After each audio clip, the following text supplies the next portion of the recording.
It's time for RealAg Radio on Rural Radio Channel 147 on Sirius XM.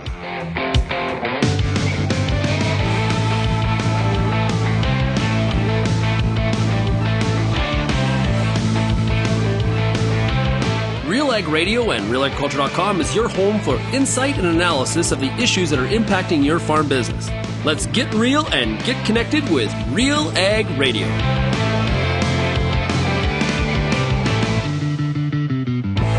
Hello and welcome to RealAg Radio here on this Tuesday. I am your host, Lyndsey Smith, and today's show is brought to you by NuFarm. Check out NuFarm.com for all their products. All right, today's show, well, we didn't have an Agronomic Monday, so we've got a bit of an agronomic flair for today's show. But of course, we're going to still hit up a couple other things, like Kelvin Heppner is going to join me at the back end of the show for some news items that we didn't have time to get to on the issues panel, but there's a few key things we need to discuss. But looking forward to today's show. So as I mentioned, NuFarm is sponsoring today's show. We've got a product spotlight with Tyler Gullen later in the show. Before we get to that, though, I did pull a clip from last week's episode of The Agronomists to talk about nitrogen management on wheat, when we need it, how much, all of those sorts of good things. And then later in the show, we're going to get a full update on BT-resistant European corn borer, why that is showing up in cornfields and what we can do about it potentially. And yes, as I mentioned, of course, Kelvin's going to join me for the news. I did want to just quickly weigh in. Got some great feedback from last week. So hosting the show for 2 weeks always makes it really interesting to have these sort of daily conversations as people pop in and tell me what they liked or want to hear more of on the show. Got some great feedback on the interest rate question. So if you caught last Thursday's show with the Farmer Rapid Fire, we did talk about, if you have to take out a loan right now, a long-term loan, do you go fixed or variable? And if you go variable, for how long or what term? So got some great feedback on, it's not just about the interest rate, it's about the asset too. So that discussion of, if it's land and buildings, that's a long-term loan that should be a long-term amortization and a longer-term lock-in. Whereas if you're going for your shorter-term loans, think shorter term. I think that's a great way to look at it. So if you would like to send your feedback on that topic or any other, you can call that feedback line 1-855-776-6147. Or of course, you can zip me an email, lsmith@realagriculture.com, or you can find us across social media at RealAgriculture. All right, let's take a quick break and I'll be back with more, brought to you by NuFarm right after this.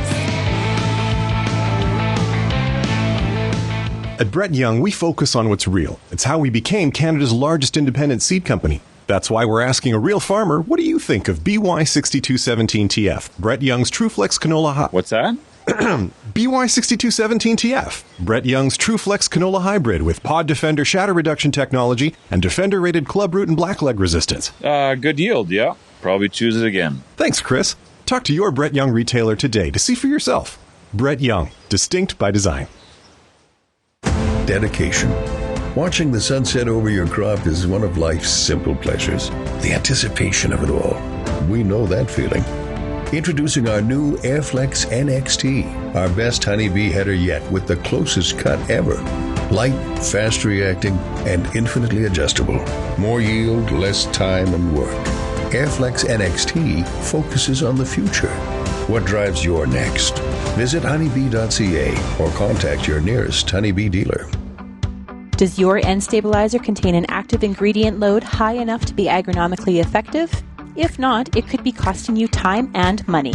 If you're putting down a nitrogen stabilizer, put your trust in Koch Agronomic Services. Solutions like Super U, Tribune, and Anvil. Each delivers high active ingredient concentrations that low-rate products just can't match. Compare how imitator products stack up to agronomically effective solutions at defendyourn.ca.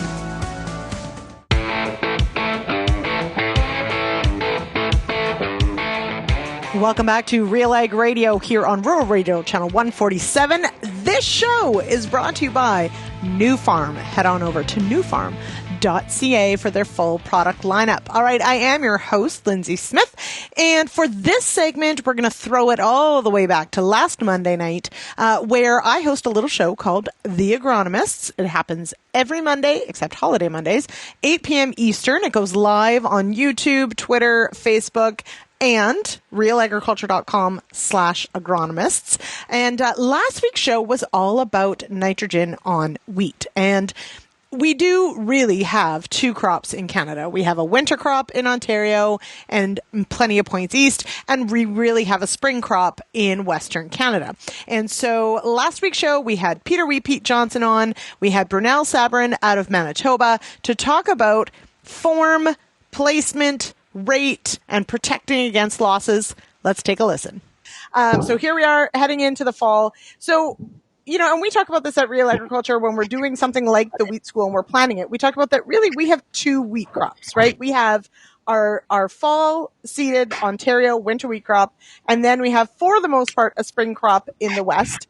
Yes, the West has some fall seeded, and yes, Ontario has some spring seeded, but that's usually how things fall. So yes, we have two crops, but there are a lot of similarities, and then there are some key differences. And so tonight I want to unpack some of those. And so I open it up, of course, to everyone in the comments as well. If you've got your questions about either winter wheat or spring wheat, they're all welcome here. And we're going to talk specifically nitrogen management. There are some other things that are going to play a role in here too.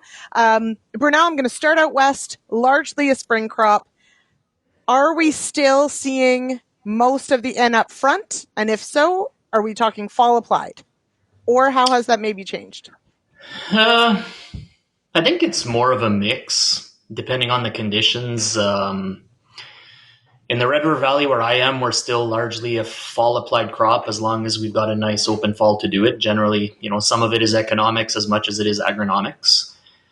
We are doing research just to see, as it's still truth to the fact that we're better, all the research says that we're better off, more efficient spring applied nitrogen. But like we said, there's always exceptions to every rules, but we are seeing more and more, like as the prices of fertilizer climb and the price of commodities, we're seeing a lot more producers wanting to look at that. Okay, now does it pay to top dress? Does it pay to variable rate? Does it pay? Like the economics have completely changed the game again from what it was even 10 years ago. So we're seeing a lot more farmers open to the idea of putting down a base rate, whether it's in the fall or the spring ahead of seeding, to make sure that we have our bases covered, but then managing our risk by leaving a bit of a window open that we can adjust our nitrogen once we see how the crop comes out of the ground. And, that first month and a half, we see what kind of crop we're facing. And because we're on a floodplain here too, I think that's where our advantage is to variable rating some nitrogen is we don't know if it's going to be our ridges versus our depressions that are going to be yielding depending on the weather. This year tends to be the depressions that are higher yielding because we didn't get rain, but on a wet year, it's complete opposite. The opposite. We're talking 3 feet difference in elevation on the mile in some cases. For us, that's lots. That's huge for now. Huge. Yeah. Pete, don't make fun. All right. Yeah. It's a valley. It's flat. Leave it alone.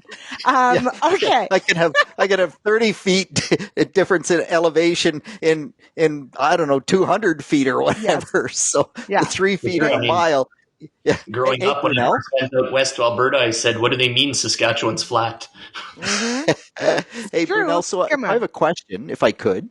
So what's your base rate in the fall? You said growers are going towards more of a base rate in the fall, and I love it.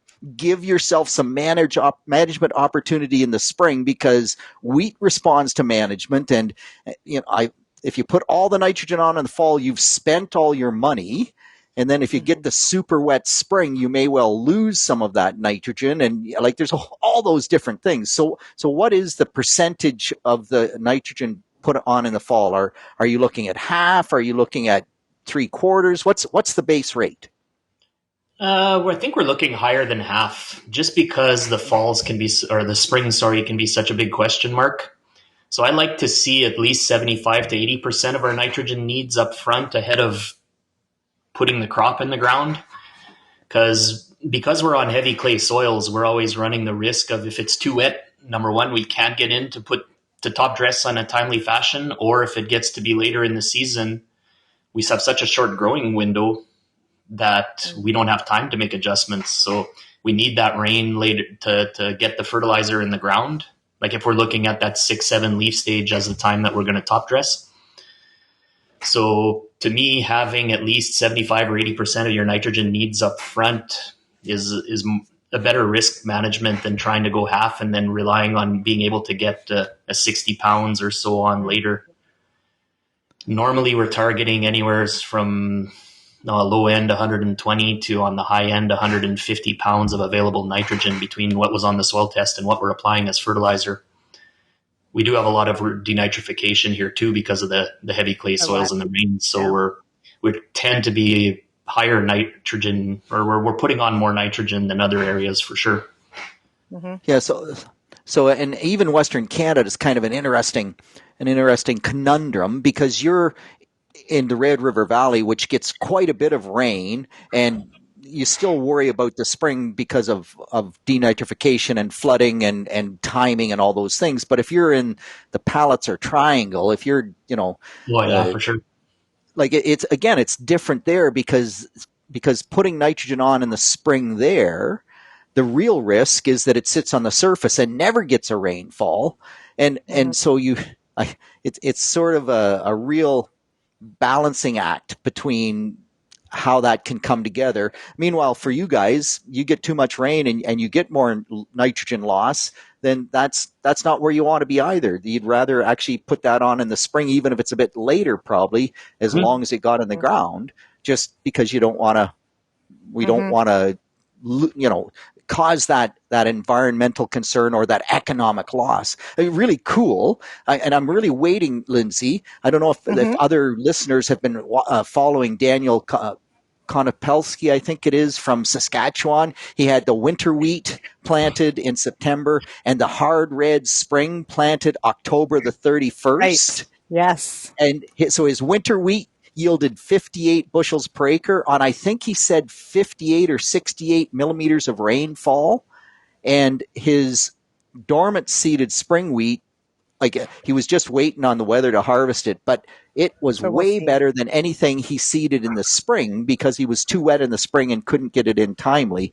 So just lots of things to think about as we go down. So that Pete, that's like not even ultra early seeding. That's like ultra early seeding of taking a spring variety, putting it into cold ground, putting it into cold storage over the winter, and then letting it'll do its thing as soon as possible. So you're right, Pete. We need to follow along because it's a fascinating sort of thought process, but someone's actually out there doing it. So we need to keep tabs on that as well. I'm also going to point out here, because I haven't seen Jim Hale on the chat, but he usually will point out it doesn't matter what you do if it doesn't rain. So I feel like I need to state that. So I'm going to do that for Farmer Jim out of Lancer, Saskatchewan. It hasn't rained in a while. And Kara would like to know that she would prefer you not to call the West a conundrum, Pete. It hurts her feelings. Okay. All right. So carrying on, we've already, though, identified several of the things that we do have to take into consideration, which, yes, is timing, but also is the conditions that you're dealing with and trying to manage that risk against what is more likely to happen in your area on your soil, right? So is the higher risk you can't get on and you need it there up front, or is the higher risk that you're going to lose it and putting it on ahead is going to end up just costing you? Now, Pete, when we're looking at Ontario's wheat crop, we're mostly talking about a fall seeded crop. You don't want to see N in the fall. And why is that? Let's just get that one out of the way. So our wheat doesn't grow through the winter. And Shane and I did a number of trials about fall applied nitrogen. When ESN first came out, the thought process was, well, we could put some ESN on in the fall, and that would get us away from having to try to get out early in the spring when it's too wet to run or whatever. At the end of the day, Lyndsey, it just doesn't work. Any nitrogen we put on in the fall, 50% of it was a loss. And so if we put on 50 pounds of nitrogen in the fall, we could do the exact same thing with 25 pounds of nitrogen in the spring, and fall nitrogen never increased yield. Why would I spend money on nitrogen that never increases yield?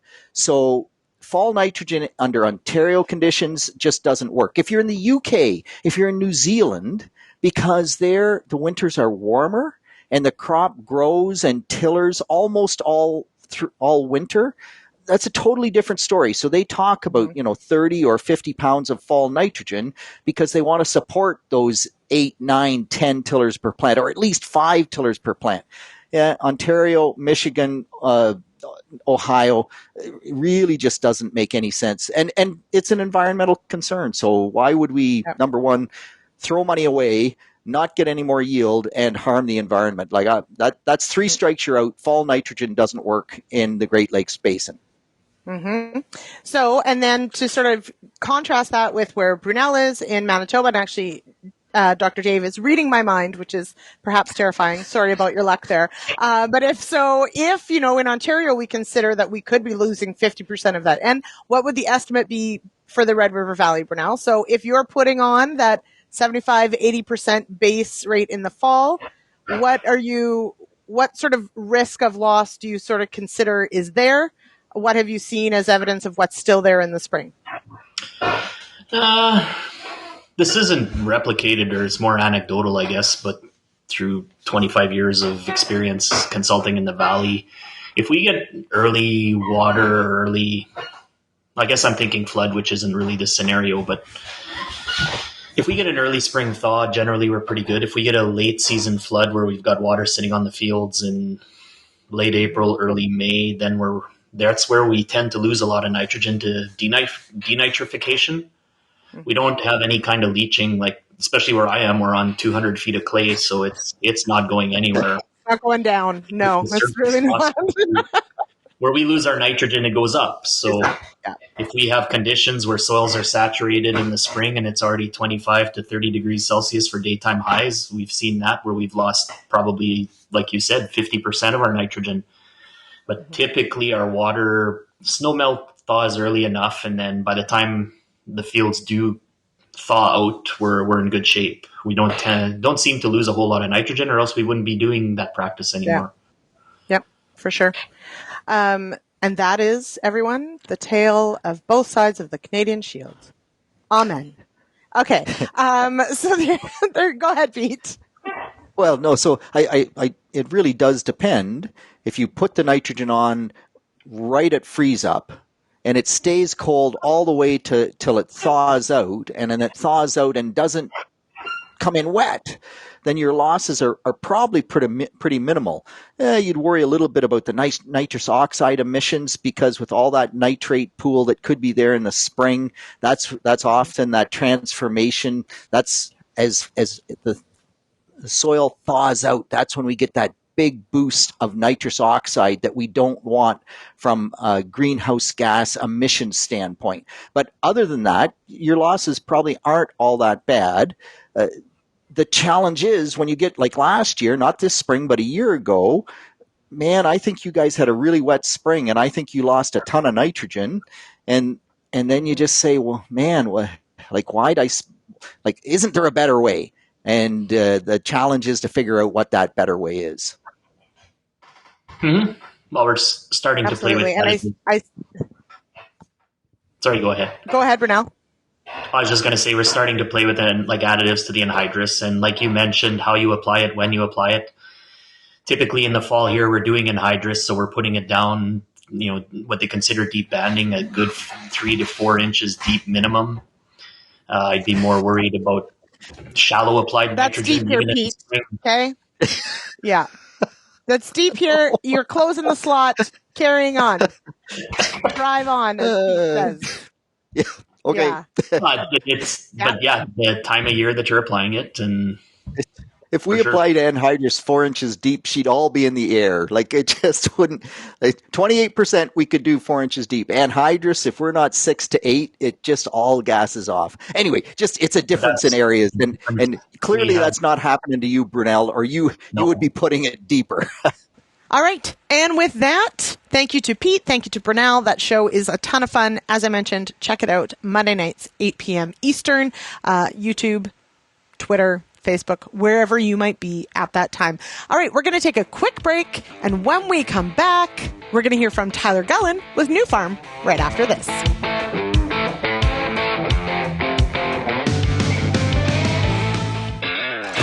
Proven Seed is at home in your soil. With the widest seed portfolio in Western Canada, our seed is developed and tested on and for your local acres. Our hybrids and varieties are tested by hundreds of growers, so we know how our seed will perform in your local conditions. Better returns start with seed that belongs where it's planted, and this seed belongs here. Secure your seed today at your local Nutrien Ag Solutions or visit provenseed.ca to learn more. What's next for your fields? At Pioneer, delivering industry-leading genetics drives everything we do. From the scientists in the lab to our local teams with boots on the ground, we are determined to get there first. Developing top-performing products, proven in more growing conditions than ever before. Pioneer. What's next happens here. Visit pioneer.com/Canada to learn more. Introducing the Arion 600 Series tractor by Claas, where versatility meets productivity head on, because you've got jobs to do. Mowing, tedding, raking, baling, loading, filling, tilling, cleaning, spreading, hauling, feeding. This is multi-purpose reimagined to do the work for you. It's more than just power. The Arion 600 tractor gets it done.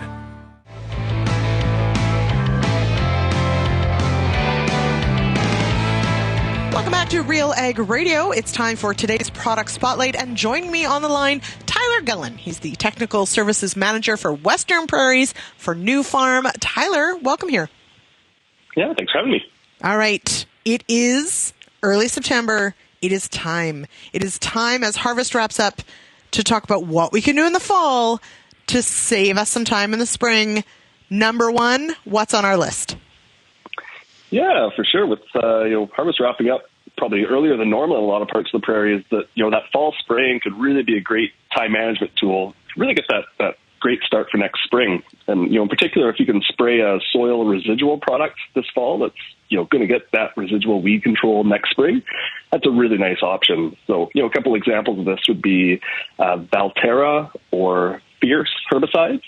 They both provide up to 8 weeks of residual control next spring to control those tough weeds you have, if it's kochia, lamb's quarters, things like that, to really control them right as they emerge in the spring to help preserve that moisture and those nutrients in your soil.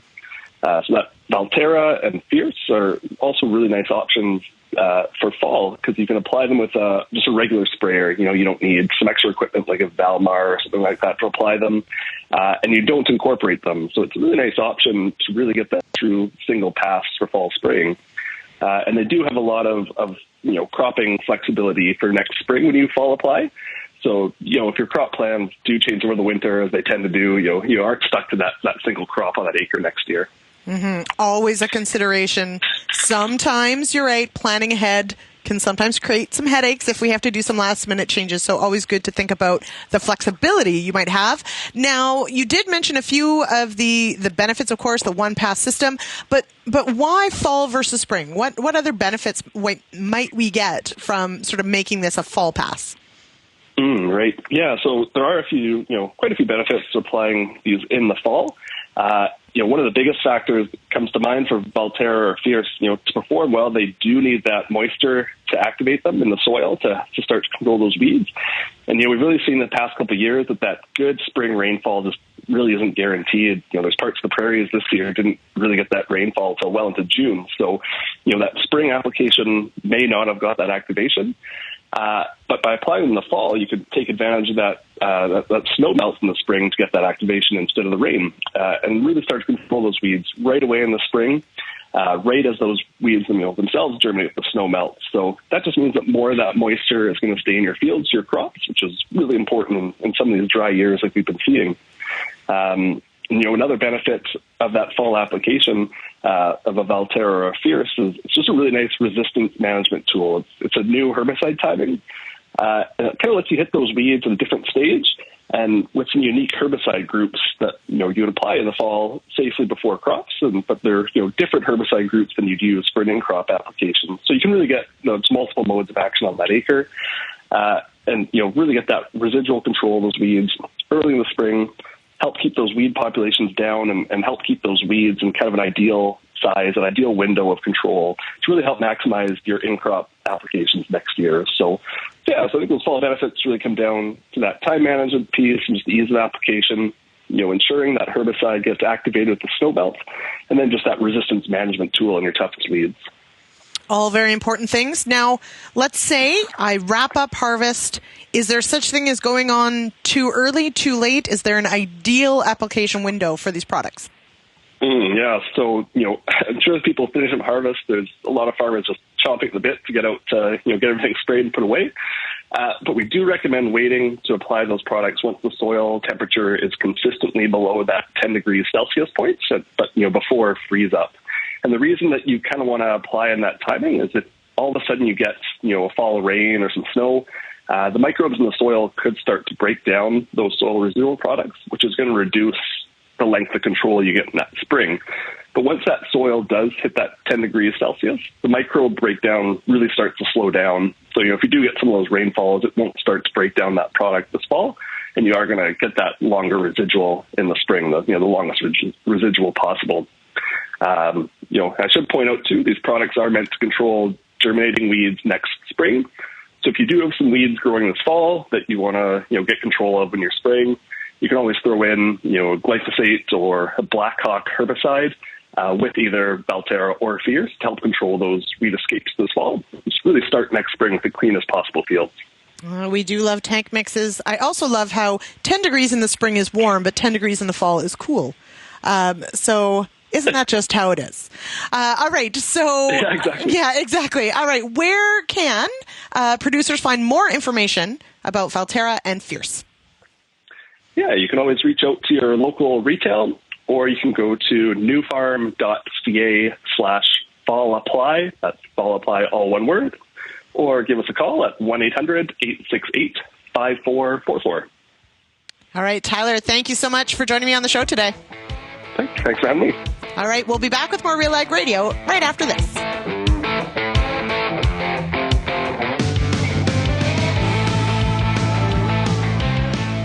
Where do you buy your corn and soybean seed from? If you're a Maizex Seeds customer, the answer is other Canadian farmers. With one of the largest pre-commercial testing programs in Canada aimed at meeting local needs, Maizex offers benchmark performance in corn hybrids and soybean varieties from a company owned by Canadian farmers. Ask your Maizex dealer about the best products field by field for your farm, or visit maizex.com today. The Advancing Women Conference, the National Leadership Conference for Women in Ag, is celebrating 10 years of bringing women in ag together. Whether you're a producer, student, entrepreneur, representative of grower association, or corporate agribusiness, invest in yourself in Niagara Falls on November 19th, 20th, and 21st. Visit advancingwomenconference.ca for more information and to register.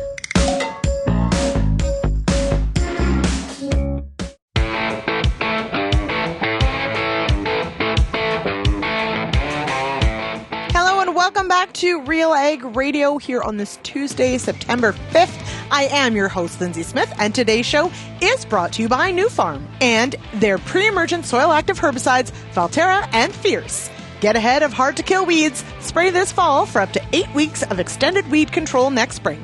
Find out more at NuFarm.ca. All right, as promised, we're going to have ourselves a little discussion on corn borer and why this pest is making a comeback in corn growing regions somewhat as a surprise. So we're going to head now to a Corn School episode with Bernard Tobin and Jocelyn Smith. Hi, I'm Bernard Tobin. Welcome to the Corn School. Today I'm at Southwest Diagnostic Days, Ridgetown College, University of Guelph, catching up with Jocelyn Smith from the university. Jocelyn, how's it going? Pretty good, thanks, Bern. How are you? I'm good. I want to talk about European corn borer. Now, Tracy Bowdy, Omafra's entomologist, was at this presentation yesterday and said this topic has not been on this agenda since 1997. Mm-hmm. Now, I thought we had this bug beat, but it's made a comeback. What's happening? Yeah, it's true. The European corn borer control story with BT corn has been one of the biggest successes we've had with transgenic corn. And it was 1996 when these products first came to the market. And here we are 25-ish years later, and we haven't had any cases of resistance in the world, where all these BT crops are grown, which is primarily North America and a couple spots in Europe. But until, unfortunately, we found our first case of BT resistance with this pest in 2018 in Nova Scotia, of all places. Now, talk about resistance. 2018, you said, but that's spreading across the country, right? Well, it may be spreading somewhat already. Yes, we've since we found that first resistance case around Truro, Nova Scotia, and it was to the Cry1F protein that's expressed in some BT corn plants. Commonly, we were calling it Herculex 1. That was the trade name for that trait. That was our initial detection, and since we found that, we really ramped up our monitoring for resistance for corn borer across Canada, and we've since picked up some other resistant populations near Montreal, Quebec, and one near Carmen, Manitoba as well. So I think there's more maybe out there than we thought, but there are some circumstances that might have contributed to why those places are where we're finding them. Let's talk about resistance and why we're seeing it. What's happening there with the traits no longer being effective? Right. So, yes, when we got this call in 2018, I went out to that area in the fall, around the beginning of September, and I went into 4 or 5 different Cry1F fields, though they were only expressing that one protein, that one BT protein, and I saw anywhere from 30 to 70% of the plants in those fields with corn borers in them, which we have never seen before. I mean, the only time you see corn borers in a corn plant is when it's non-BT, ever since BT corn came around. Anyway, so we saw that much injury at that time. We brought we collected insects from those fields, brought them back here to the Ridgetown campus, and we have a lab where we can rear them out and do different diagnostic bioassays with them, exposing them to different concentrations of these BT proteins. And we found that those ones from Nova Scotia in that Truro area, and also one that we picked up over in the Annapolis Valley, were all highly resistant to Cry1F. So we've since been following up and testing them against the other proteins as well. So there are 4 proteins that work against European corn borer. Cry1AB is the oldest one that first came on the scene in 1996, and then Cry1F was the second one, I'd say late 90s, and then Monsanto at the time came out with a third and fourth that were always stuck together, called Cry1A.105 and Cry2AB2. And since we've picked up all of these, or we increased our monitoring, now we're starting to see some problems with the other proteins as well. So that's what happens with resistance. Hey, tell me, I mean, obviously you mentioned Eastern Canada, moving into Quebec, and we've heard cases in Manitoba as well. I'm not hearing Ontario or the big corn states in the U.S. Why not? That's true. Our hypothesis as to why this might have happened in these areas has to do with the fact that in Ontario and maybe Eastern Ontario and Southern Quebec, we've been more similar in our growing region to the Corn Belt in the U.S. So we've been getting a lot more options in terms of corn hybrids, and we went to pyramids across the board where you have like hybrids that express at least 2, maybe 3 of those different proteins in the same plant. But I think in those smaller short season markets like the Maritimes region and Manitoba, they were not getting the same kind of options in corn hybrids, maybe getting some of the older genetics that they were still planting a lot of these single traits for a lot longer than the rest of us were. Right. And that's possibly what's contributed to this problem. We also don't know how much refuge was being planted out there. I mean, in theory, they should have had, when you have a single trait, you should still have a 20% structured refuge. But we know how much everyone loves doing that. And so we don't know how much that really was happening. No way to say one way or the other if it was there or not. But maybe that contributed to it. And then the last factor here is that we unfortunately never got an idea of the baseline susceptibility of the corn borer populations out east to these proteins, where we focused our efforts for monitoring for resistance in where we thought the greatest selection pressure would be, the big corn growing regions, right? So we kind of neglected these areas, and maybe there was a little more to start with. Right. But anyway, it's developed there now. So let's talk about how fast this could develop and spread, and with the fact that, as you said in your presentation yesterday, a new protein maybe 8 to 10 years away. Yeah, that's right. So with European corn borers, they move a lot, right? The adult is a moth. They do overwinter in the corn stalks, way down low on the corn plant. But in the spring, they fly out of the field and they look for grassy areas where the mating happens, and then they go lay their eggs in a different field.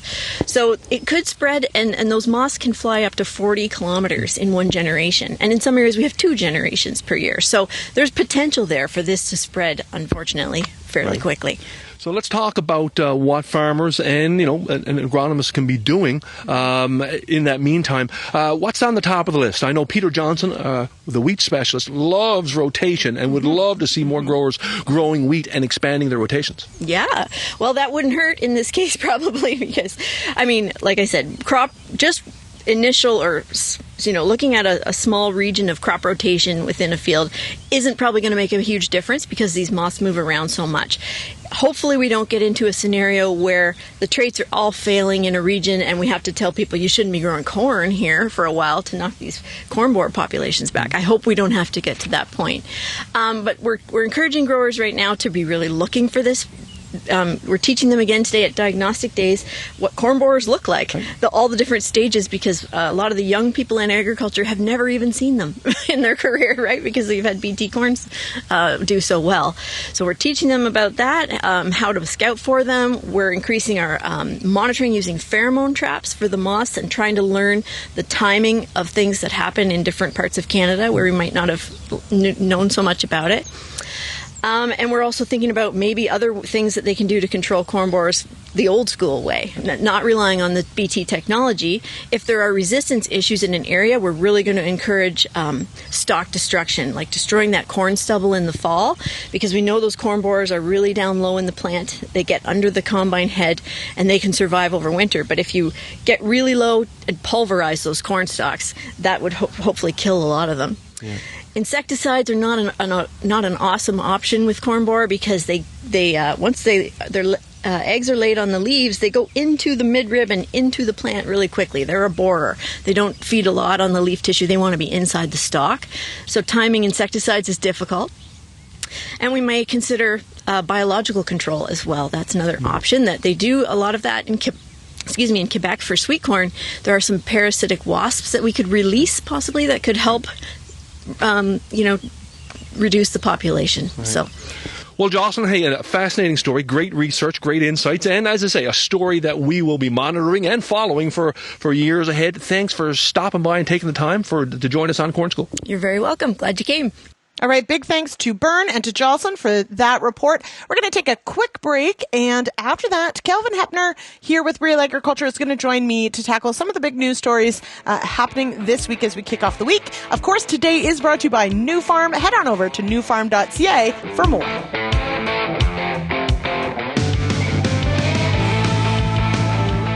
If I asked you, what's the most important tool on your farm? You'd probably think of tractors, trucks, and implements first. But it's actually something much bigger than that. Your soil is the most important equipment you own. The real question is, are you doing enough to keep it running at peak performance? Nutrien Smart Nutrition MAP plus MST is engineered with patented micronized sulfur technology to refuel your soil for maximum yields. Learn how to tune up your soil at smartnutritionmst.com. Introducing the all-new Xerion 12 Series tractor by Kloss. Redesigned from the ground up to redefine the high-capacity four-wheel drive market. With 653 max horsepower, industry-leading hydraulic flow, a silky smooth CVT, a powerful TerraTrack undercarriage, and a quiet, comfortable cab with 20% more legroom. More than just power. The all-new Xerion by Kloss.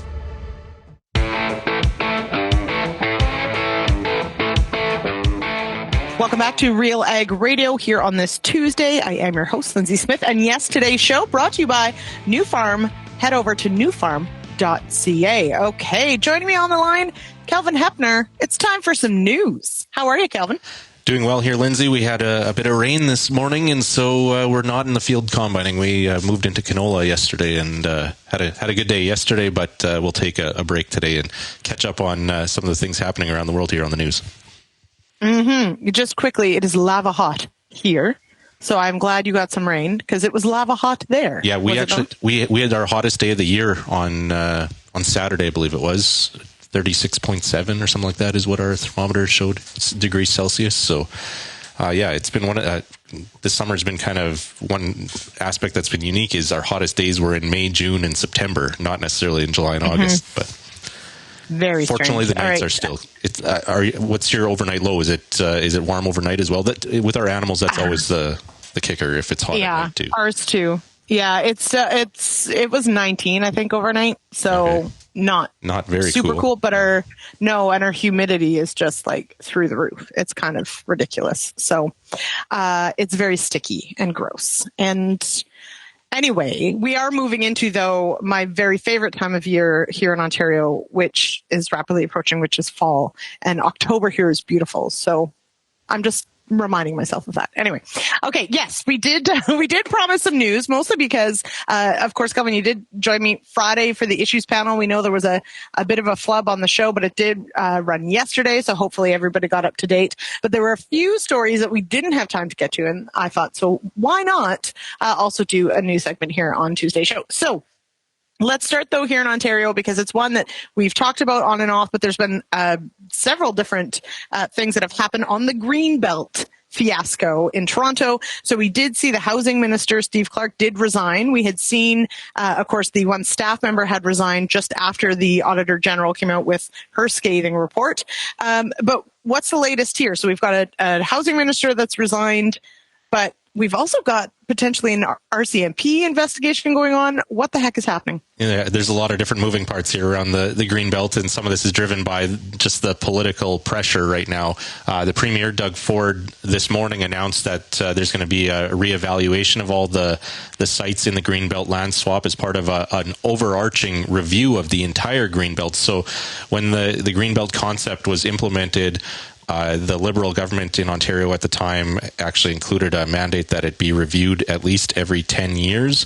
And so it sounds like this upcoming review that Ford is now going to push ahead, or the Ford government's going to push ahead with an overall review of the Greenbelt, and that's going to include a reevaluation of these lands that were selected through a process that the Integrity Commissioner and others have said was rushed and flawed and potentially, there's politics and potentially even to the degree of corruption, potentially. There's some smoke around this, you could say, when it comes to what's happened with this land that has been set aside and now has development value for these developers who have had connections with the Ford government. Not just any, we're talking like $8.3 billion. Also, there's someone named Mr. X involved. It really does have all the makings of a movie, but this is real life, people. That's Mr. X, and one of his employees' name is Phoenix Kiss. And right. if you see a picture of him, it's exactly what it sounds like.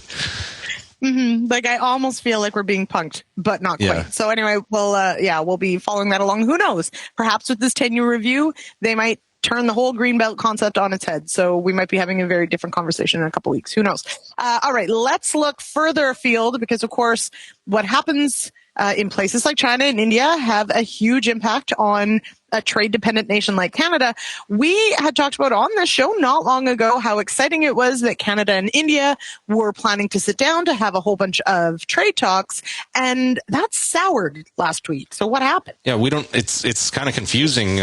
India's envoy to Canada, India's High Commissioner who lives in Ottawa, told BNN Bloomberg late last week that the Canadian government has tapped the brakes on trade negotiations, and this is something that is a kind of a major twist in this saga, as Canada and India have had intense trade negotiations over the last year and a half, roughly. So Canada and India actually have been in trade talks since going back to 2010. But in around 2017, the Liberal government basically abandoned plans and didn't. Things went quiet. In March 2022, since then, I believe both countries have had 10 negotiating rounds since March of 2022. And now all of a sudden, the Canadian government has apparently said, okay, we're not moving ahead at this point. And we haven't heard anything from the Canadian government on this, just India's ambassador, their High Commissioner in Ottawa, saying that Canada has tapped the brakes and sought a pause on the talks. And this is with the backdrop of Prime Minister Trudeau and Trade Minister Mary Ng are in the Indo-Pacific region this week. They are in Indonesia today, headed to Singapore later in the week, and then the big G20 leaders meeting is happening in India at the end of the week. And so there was some expectation, and our sources in the Canadian government, specifically in Agriculture and Agri-Food Canada, for the last number of months have been really hyping the potential and optimism of a deal with India, a high-level deal. It was going to be just kind of an early preliminary type of deal, but they were hoping to have something signed before the end of 2023, before the end of this calendar year, which we said, well, that looks real unlikely in terms of being able to negotiate something with India. Of course, India is quite protectionist and or can be when it's convenient for the government politically, and negotiations would seem to be quite tricky, but they were officials in the Canadian government were optimistic just a few weeks ago, and here it sounds like there's been a major turn here with the Canadian government, and again, this is according to India's envoy here in Canada, saying that the Canadian government has told them they want to put a pause on the talks for now. Which just makes no sense to me. But it is, of course, as you said, it's coming from the Indian side. Perhaps the Canadian story is somewhat different. But that Trudeau and Ng are headed that way, at least for the G20 meetings coming up. We, of course, do have an agriculture office not far, of course, in the area anyway, that, was much hyped of all the trade deals that may or the relationship building that's going to happen. So this one just, I don't know, it just doesn't seem to make sense to me. So I suppose we'll see. Of course, we know that, our pulse industry is, would love more access to India for sure. And that has been an on-again, off-again relationship, depending on what India wants to do. So just a bit mind-blowing, really. Let's talk economy. We do have some economic news on a few different fronts.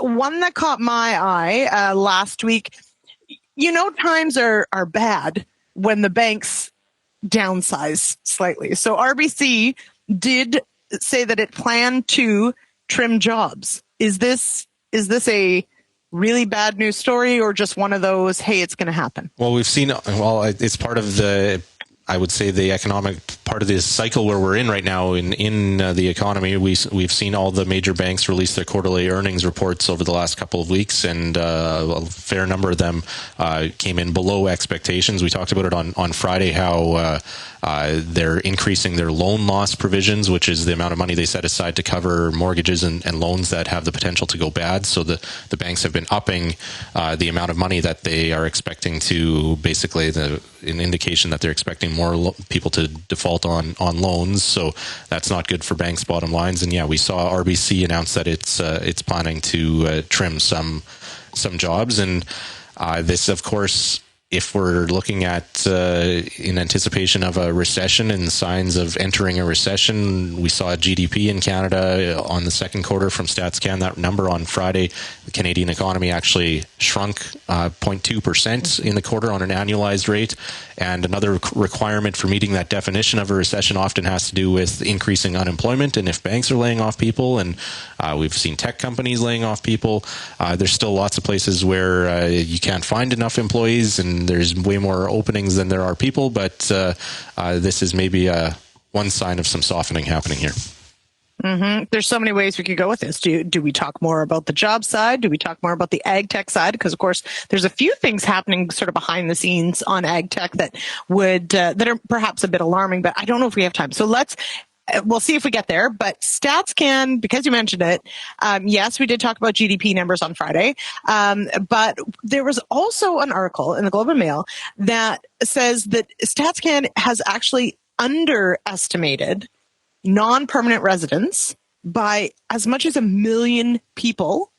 Why would that matter as far as the economy is concerned? Well, if we think there's 40 million people in Canada, but there's actually 1 million more than what we thought, that is a major problem when adding to the fire when it comes to the housing crisis, the shortage of housing, healthcare, all these different places. If StatsCan is underestimating the number of people that actually rely on services and live in Canada, this includes foreign students, and this report or this data is actually coming from a couple of economists, including quoting Benjamin Tal at CIBC, speaking of the banks, he and how his findings have been echoed by a former federal economist who worked for the government, and they say that their actual population count is larger than what StatsCan is saying. And so when we look at metrics such as per capita GDP, which is the best proxy that there is for basically standard of living of Canadians, our per capita GDP, when you look at overall GDP numbers, has been stagnant, has been quite flat going back to 2018,